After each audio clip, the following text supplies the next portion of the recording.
I got so much motherfucking design on right now. Break it down, bring it back, make it clap. I got 3 old thoughts, new guap, wear that thing. Bitches on my line, and you know.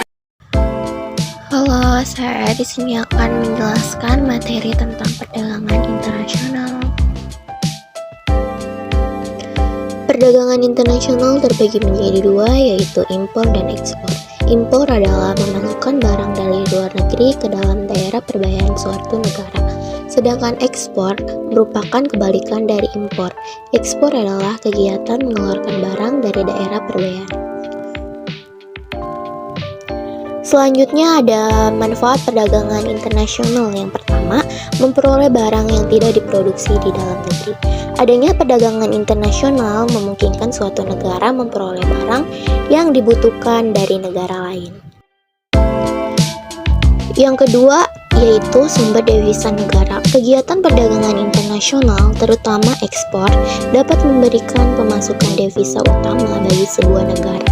Yang ketiga, menjaga stabilitas.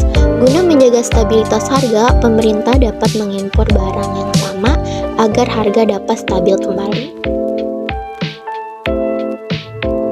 Faktor penghambat perdagangan internasional. Yang pertama, tidak amannya suatu negara.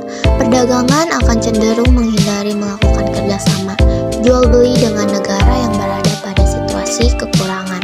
Karena di negara kurang aman, tidak ada jaminan transaksi bisnis akan berhasil. Yang kedua, kebijakan ekonomi internasional. Kebijakan ekonomi internasional yang dibuat pemerintah suatu negara bisa menghambat perdagangan internasional. Yang ketiga, ketidakstabilan kurs mata uang. Tidak stabilnya kurs mata uang asing dapat menyulitkan eksportir maupun importir dalam menentukan harga valuta asing.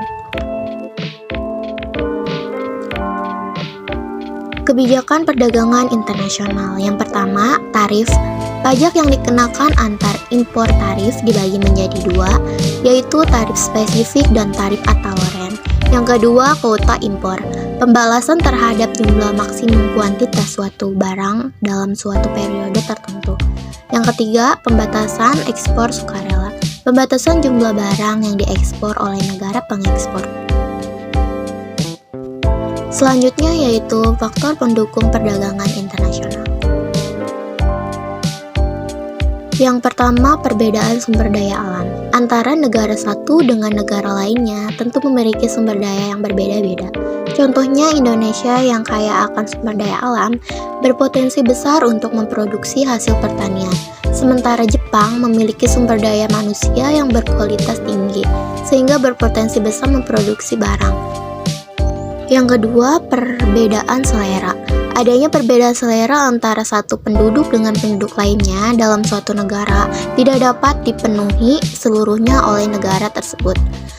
Yang ketiga, perbedaan biaya produksi. Untuk menghasilkan suatu jenis barang antar negara satu dengan negara lainnya memerlukan biaya produksi yang berbeda-beda sehingga berbeda pula harga jualnya. 4. Perbedaan tingkat teknologi. Setiap negara di dunia tentu memiliki teknologi yang berbeda-beda sehingga barang yang dihasilkan juga berbeda-beda. Tujuan perdagangan internasional. Yang pertama, tujuan politik, yaitu ada melindungi lapangan pekerjaan dan industri dalam negeri. Banyak barang-barang produksi luar negeri ke dalam negeri dengan harga lebih murah. Melindungi konsumen dari produk-produk efek buruk menjadi konsumen dalam negeri. Melindungi hak asasi manusia dan memajukan hak asasi manusia negara lain. Yang kedua, tujuan ekonomi.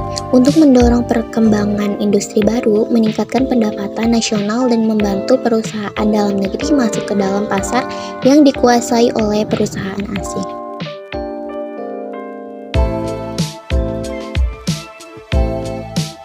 Berikutnya yaitu ada alat pembayaran perdagangan internasional.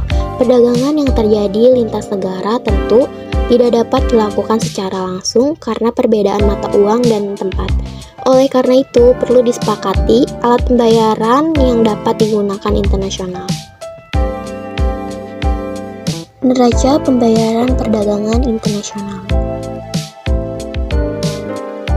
Pengertian neraca pembayaran. Neraca pembayaran adalah catatan yang sistematis tentang transaksi ekonomi internasional antara penduduk suatu negara itu dengan penduduk negara lainnya dalam jangka waktu tertentu.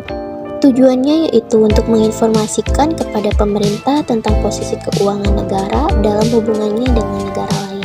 Komponennya yaitu neraca transaksi berjalan merupakan neraca yang meliputi perdagangan barang dan jasa, penghasilan serta transfer berjalan.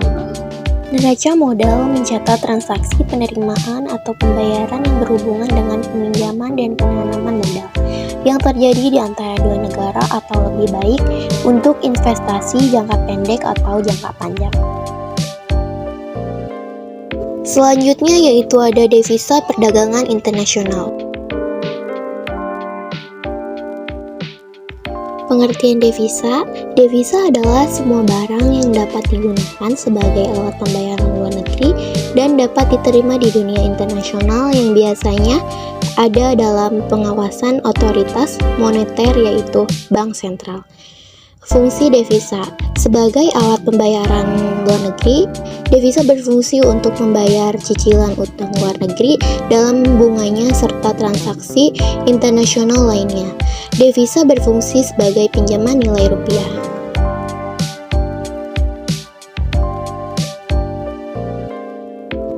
Jenis-jenis devisa.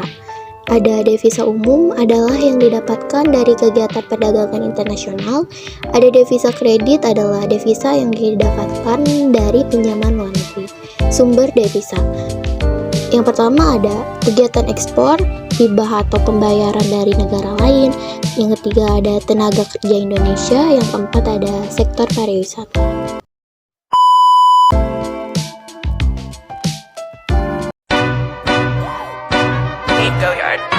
I got so much motherfucking design art